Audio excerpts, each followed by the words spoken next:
Hello friends, I welcome you all to my YouTube channel Trinity English Joseph. I am really glad to be again with you all. How are you all? I feel everyone is fine and keeping yourselves happy and safe. That is what we require. Today I am in front of you with one more topic called formal letter writing. Oftentimes, people question nowadays in this technological world where everything has become chat, email, and all the other model technological world, and people often question why is this letter writing still relevant? But if you just look at 2016 survey in America, every average American received 458 plus letters, to himself. That shows that still letter writing is relevant in present day's world. And if you look at every walk of our life, wherever we go, we still require the letters to be written. Either it might be for a job, whether it might be the letters of complaint, or whether it might be letters of apology, or whether it might be an application to receive something. So at every walk of the life, wherever we go, the government offices or in our own day-to-day life of jobs or so many other aspects. So formal letter writing has become part and parcel of our life. So today I'm just going to tell you what is a formal letter and how we are supposed to write a formal letter and so many other aspects. So why late friends, let's enter into our video formal letter writing.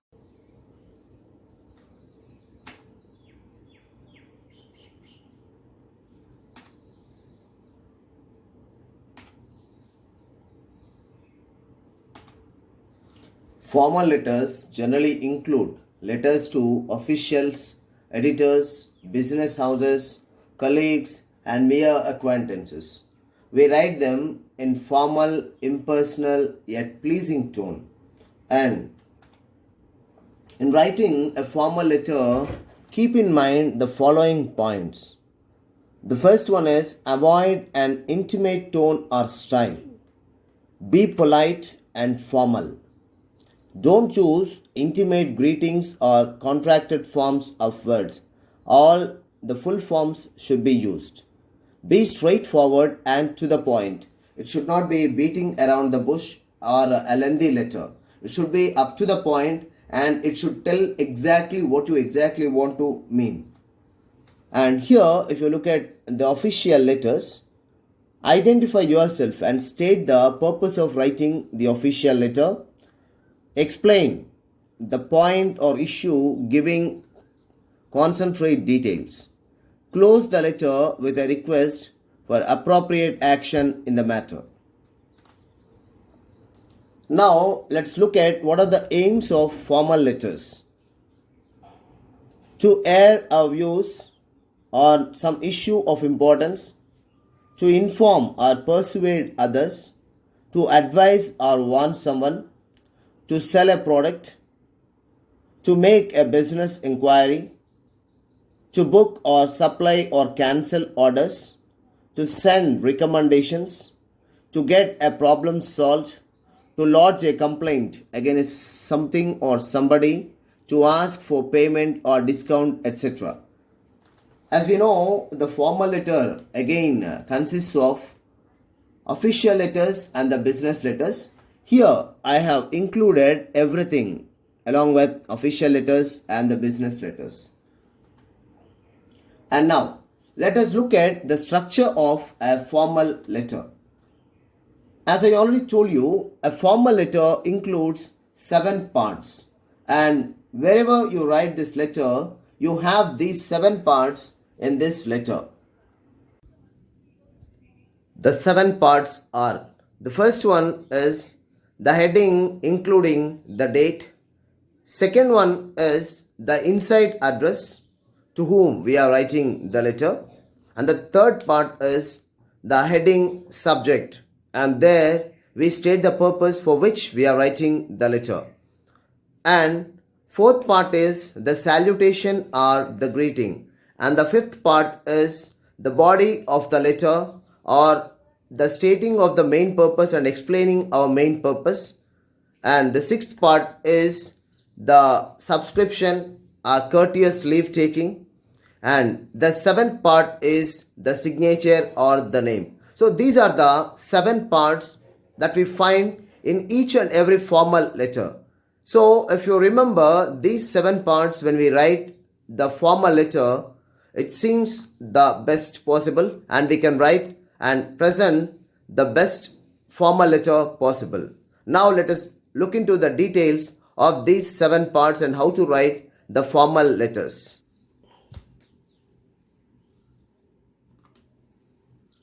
Now, if you look at, each part begins on the left hand side margin, and this format is called as block format. As I already told you in my previous video in the informal letters, we have 2 types of letter writing formats. One is semi-block format and the other one is block format.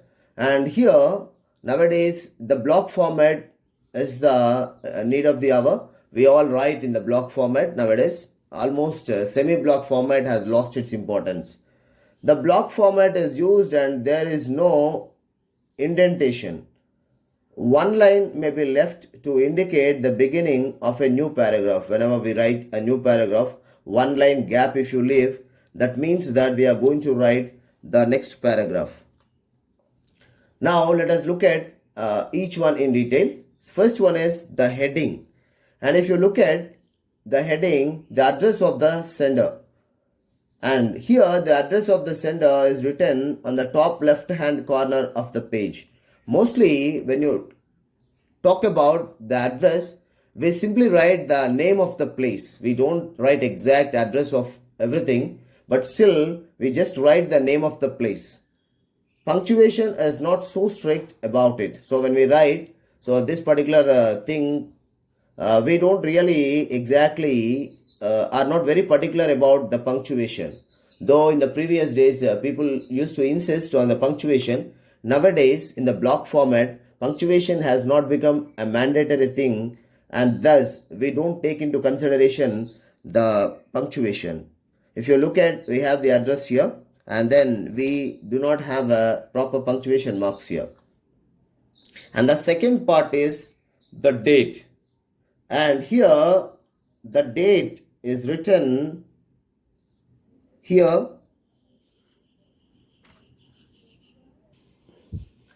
The date. Here if you look at, the date is written just below the sender's address, and these two consist of the heading. In formal letters, dates can be written as under. So we see like this, 19th March 2022 or March 19th 2022 and so on. And there's a very specific note to students and even those who write outside for general purpose. Students should avoid writing dates as 19-3-2022 or 3-19-2022 or 19/3/2022, as it creates a kind of confusion. Because we have 2 ways of writing dates. One is American style of writing the date and the other one is British style of writing the dates. So Americans write the month first and the date next, and Britishers, they write the date first and the month next. So it creates a confusion when you write the numbers like this. If you have single digit numbers or up to number 1 to 12, it creates a lot of confusion. So please avoid writing the numbers like this and start writing as I gave you in the example. And the next one is the inside address. If you look at the inside address, that is the address to whom you are addressing the formal letter. The inside address is written below the date line after leaving some space in order to identify the specific heading of it. So if you just look at, so the manager, Kapoor Brothers, Chowdhury Bazaar, High Tech City, Hyderabad. So this is the inside address to whom the person is addressing the letter. Next, the third part is subject heading. So subject heading is the purpose of writing the letter. So for what purpose I am writing the letter, that particular purpose I would be stating here in the subject heading. Mention the heading of the subject below the salutation in the middle. And the subject should be mentioned briefly. It should be maximum one sentence. It should not exceed more than that. This helps in speedy understanding for the reader of the letter. So this makes the person to understand easily, and so that he can make it easier to understand the letter and proceed further. The subject, this highlights the aim of the writing the letter. The subject of the formal letter should be very brief, 6 to 8 words, and must be preceded by the word subject. So we should compulsorily keep this particular word called subject and then continue with the purpose. The receiver, through the subject, understands the purpose of the letter at a glance. So the entire letter would be understood by the reader and the purpose of the writers. And the fourth part is the salutation or the greeting. So the writer uses appropriate words for the receiver according to his or her relation. The salutation comes just below the address of the recipient, or so it generally talks about the inside address. Its first and last word should be written with a capital letter, and a comma should be used after the salutation. After the salutation, we must use a comma. Example, in official letters, applications or letters to the editors, we write sir or dear sir, respected sir or respected madam or dear madam. All these are formal. Sometimes the people argue that dear sir is informal, but it is believed to be, or the scholars say that it is not an informal address, but it is formal. So we can use sir or dear sir or respected sir or respected madam or dear madam. In all these cases, these all are accepted as salutation. The fifth part, or the main part of the letter, is the body of the letter. This conveys what exactly we are trying to talk about, or that we are trying to write about. It is the most important part of the letter. It contains the actual message to be conveyed. It may be broken into various paragraphs, and each paragraph dealing with one main idea. A formal letter must have at least 3 paragraphs in the body of the letter. First paragraph in the body of the letter is the introductory paragraph or introduction. And this introductory paragraph introduces the theme. And second part is the main body of the letter. The main body deals with the problem. It is the real content of the letter. And this main body of the letter talks about what exactly we are trying to explain the problem, or what exactly we are trying to write the formal letter about. And the third part is the concluding paragraph. The closing part of the body gives conclusion or offers a suggestion. And the sixth part is the subscription or leave taking. It is also called the complimentary clause, and it is simply a polite way of leave taking after completing the letter. It should agree in style and tone with the salutation. Whatever the salutation that we have made before, so it has to agree with that particular salutation. If you use sir or madam in your salutation, the subscription is yours faithfully. If dear sir or dear madam is used, yours sincerely may be used. The format of the letter is on the left side. So as I already told you, everything, the subscription also should be on the left side. The signature, the seventh part is the signature. The signature is put below the subscription. In formal letters, the name and designation should follow the signature. So we should also write the name and the designation, in the signature. And then there are certain optional parts that we take into consideration, especially when we write the job applications. So we generally refer this particular reference number. Yes, it is written like a ref number. It appears between the writer's address and the date. It talks about the reference from where the job application can be sought. So here we talk about the job application and then how the job application can be done. And here if you see the main important things, if you just look at the main important things, this is mentioned only in the job application. And then enclosures. This part also appears especially in the job application at the end of the formal letter or job application. Here, what are the extra documents that we are uploading along with the letter of application or job application? A mention of the enclosed papers and documents, if attached separately, is made on the left hand side below the signature after everything is over. So at the end we just keep this heading called enclosures. And then third one, copies CC it is called as. In case it is necessary to send a copy of the letter to the third person, this is indicated by CC followed by the name and address. It appears below the enclosures. If one more thing is there, if CC is supposed to be there, after the enclosures we write this particular part. And then golden rule.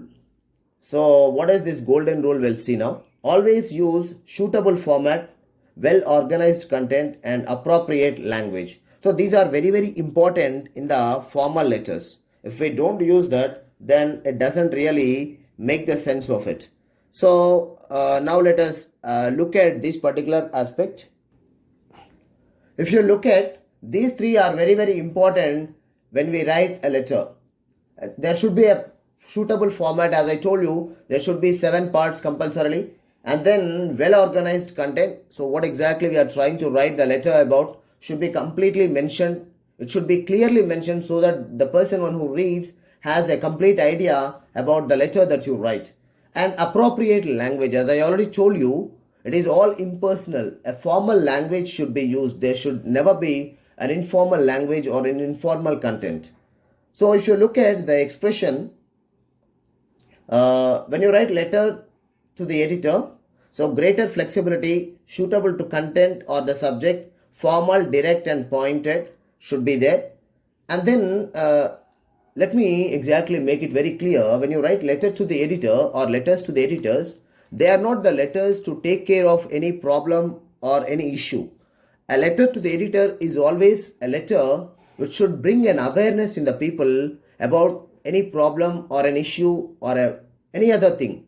But it is not the letter to simply take care of any problem or any issue. So when we mention the letters to the editor or when we address letters to the editor, we only want to bring an awareness or to focus upon or to point upon or to hit upon an issue or the problem. But the editor is not the person to take care of our own problems. So when we write letters to the editor, we should be very, very careful and aware to take care of this problem.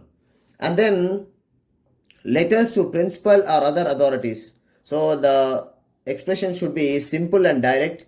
The tone should be formal but polite tone, straightforward manner. So it should be always straightforward. It should not be beating around the bush. For the convenience of the students, the letters have been arranged in the following order. Letter to the editor and letters to the school and college authorities, as I already told you. So this is the format that we are supposed to follow about. So sender's address, date, then inside address, then subject, and then salutation, introductory paragraph, main body of the letter, concluding paragraph, yours faithfully, signature, full name in capitals and designation if needed. That's all for today, friends. So I hope you have liked my video about formal letter writing. In my next video, I shall show you some of the examples for formal letter writing. Please subscribe to my channel, share to so many friends, like, comment my channel, keep watching and press the bell icon so that you would get all my notifications. Keep in touch with me and my channel so that you get many updates. See you soon. Thank you one and all. Thank you for being with me. See you all.